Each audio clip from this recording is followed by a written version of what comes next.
to Wonderland, we've got it all. Potions and pastries that make you grow tall. Coucou tout le monde, c'est que je vous retrouve aujourd'hui sur la chaîne pour qu'on continue notre cycle de recommandations des maisons d'édition avec les éditions Verso. Alors c'est plutôt un label des éditions Seuil qui a vu le jour aux alentours du 24 mai 2024, si je dis pas de bêtises, parce qu'ils ont deux titres qui sont sortis, ils ont Mission Damas et j'ai plus l'autre en tête, et Butcher and Blackbird. Si je dis pas de bêtises, c'est ça, je peux très bien me tromper, mais de ce que j'ai vu, ça, voilà, ça a commencé en mai 2024, ce label, qui propose en fait pas mal d'horizons, que ce soit le cozy mystery, la romance, les thrillers, plein d'autres petites choses, espionnage. Vraiment c'est un label qui s'intéresse à plein de genres différents, qui a envie de proposer plein d'horizons différents. Le titre que j'ai lu, que j'ai beaucoup aimé, parce qu'en fait j'en ai lu qu'un chez eux pour l'instant que j'ai adoré, c'est Blood of Hercules. C'est dans la série Villain of Lore de Jasmine Mas, qui a été une super découverte que j'aurais pu lire en nuit si mon compagnon ne m'avait pas rappelé que je travaillais le lendemain. Mais voilà, j'ai failli le lire en nuit. Honnêtement, je l'ai bouquiné, je l'ai arrêté en pleine nuit, il me restait ça. Donc franchement, voilà, presque lu en nuit. Et c'est un titre que j'ai adoré. Franchement, j'ai passé un super bon moment. On est sur un côté mythologie, un peu plus difficile, un peu plus violent pour le coup, avec en fait toute une société où d'un côté vous avez les Olapiens, d'un côté vous avez les j'ai envie de dire les Tyriens, mais c'est pas ça. Ah, j'ai plus le... Vous avez 12 maisons royales qui sont régies par les Spartes. Mais d'un côté, vous avez les Spartes, mais de l'autre, vous avez ceux qui sont issus, je vais y arriver, les Chtoniennes. Les Spartes, ça va être par exemple Zeus, Héra, Athéna, Hermès, Poséidon, Déméter, Apollon et Dionysos, mais les maisons chthoniennes, ça va être Arès, Hadès, Artémis et Aphrodite. Et bien sûr, des fois, vous avez des maisons qui vont être, comment dire, par exemple, Perséphone, elle vient d'une maison de Sparte, mais elle a rejoint une maison chtonienne.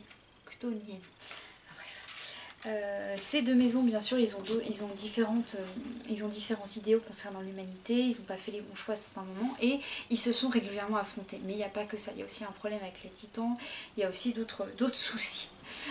Et ils ont organisé une sorte d'arène en fait, où il y a des champions qui sont élus, tout ça. Et les jeunes en fait des humains, de l'humanité vont suivre un petit peu aussi ces combats, ils ont leurs chouchous, tout ça. C'est une société qui bien sûr qui est 100% Sparte. Les Chtoniens sont très mal perçus parce que c'est tout ce qui est un peu mort, très violent, très sombre, très mortel. Notre jeune fille en fait qui s'appelle Alix,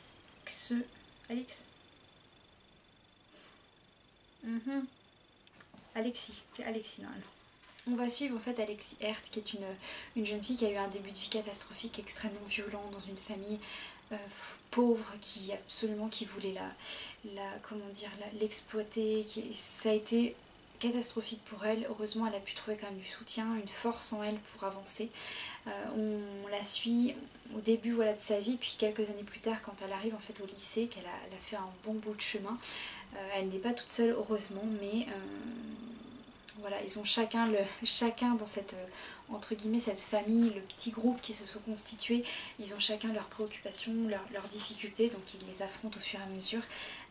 On sent bien qu'aussi au lycée, l'arène qui a été créée par les Spartes, par les dieux, a une très grande importance, une très forte influence. Tout le monde suit les derniers combats, ils ont leurs chouchous, tout ça. Alexia, elle en a rien à faire, c'est pas son problème, elle a d'autres préoccupations, elle doit plutôt se concentrer comment elle va manger dans la semaine, c'est surtout ça. Sauf que tout va être chamboulé parce qu'à la suite d'un test sanguin, Alexis va être reconnue comme portant du sang divin. Et elle va être forcée d'intégrer l'académie de la guerre, donc plongée dans les combats, dans la mort, dans la violence, dans tout ce qu'elle a connu quand elle était enfant en fait. Et je peux pas vous en dire de plus parce que ça va être, voilà, sinon ça va risque de vous spoiler un petit peu.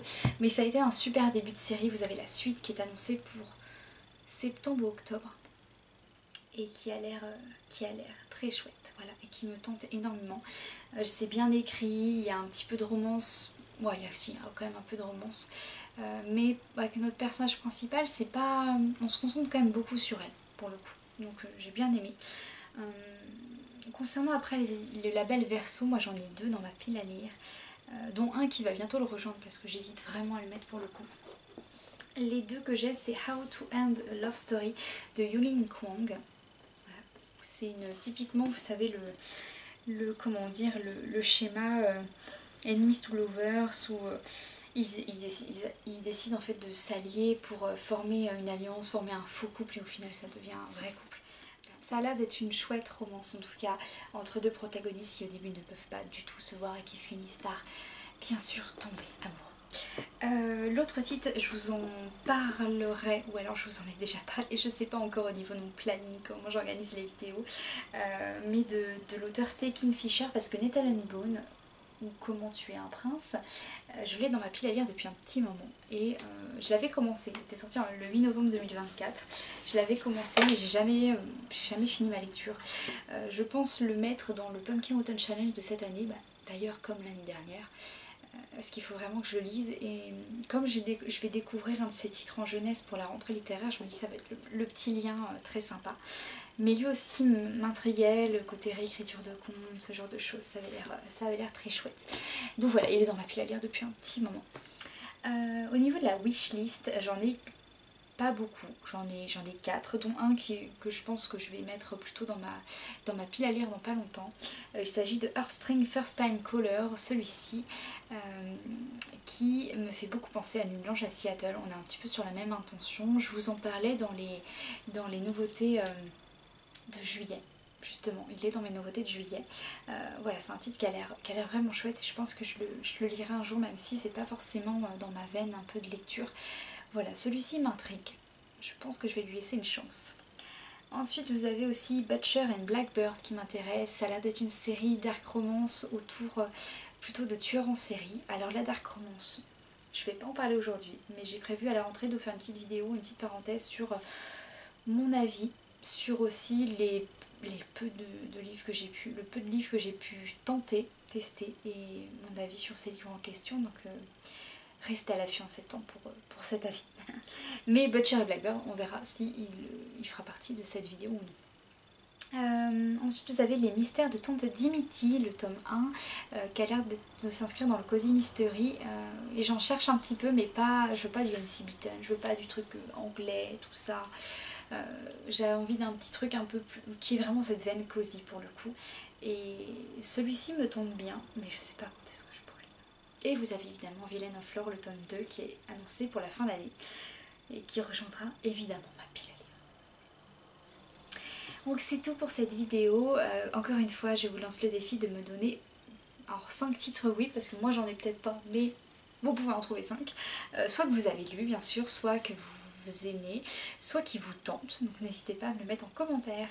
Je regarderai s'il y en a certains quand même que j'ai vraiment loupé qu'il faut que je lise, ou que je rajoute d'ailleurs à ma wishlist, donc n'hésitez pas à les noter en commentaire. Et en attendant la prochaine vidéo, je vous dis à bientôt et je vous souhaite une très bonne lecture.